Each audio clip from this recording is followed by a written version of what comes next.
Shabbat Shalom. Welcome to Shabbat Across America. Hopefully we are joined together. And I'm going to give 3 different introductions to questions. That might be a way to use our tradition to spark a conversation at your Shabbat table, in your carpools, or whatever else you're able to manage in these COVID times. The first is about the golden calf. This week we read the story of the golden calf. And one of the essential questions it asks us is our need for a home, for a place that makes us feel like home. And basically, what happens is the people have Moses, and he is their salvation. When they're upset, when they don't know what to do, they go to Moses and things get better.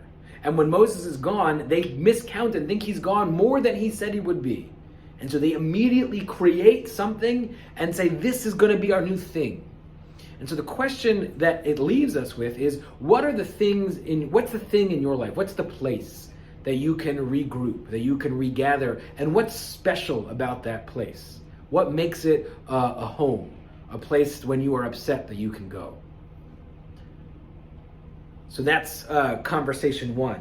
The second is the conversation about Aaron during this moment. Aaron's in an impossible situation.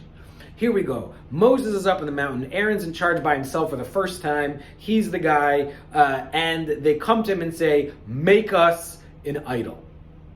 And they're angry. They're upset. They might be violent. What should Aaron do in that moment?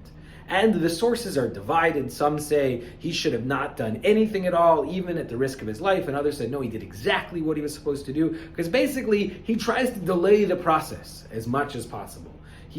First he says, go get me your wives' earrings, thinking that the wives won't give up their earrings. And then he tries to slow it down. And then when it comes time to actually get the calf, he doesn't say, let's pray to God, to the calf. He says, let's pray to God. And he puts the offering in front and say, this is an offering to God, not to the statue. So the question is what do you do when you're in an impossible situation? It could be you're in a group and all of your friends are making fun of someone else. What do you do? It could be at work. Maybe there's someone at work doing something not so ethical. Do you get involved? Do you risk your own neck in all of the ways that might mean to get involved? And when don't you? How do you decide? And that's an open question. So that's question 2. Question 3 is about Moses. When I have B'nai Mitzvah who have this parsha, it's really hard to get to the end. Because at the end, after Moses smashes the tablets, he also leads the Levites in a massacre.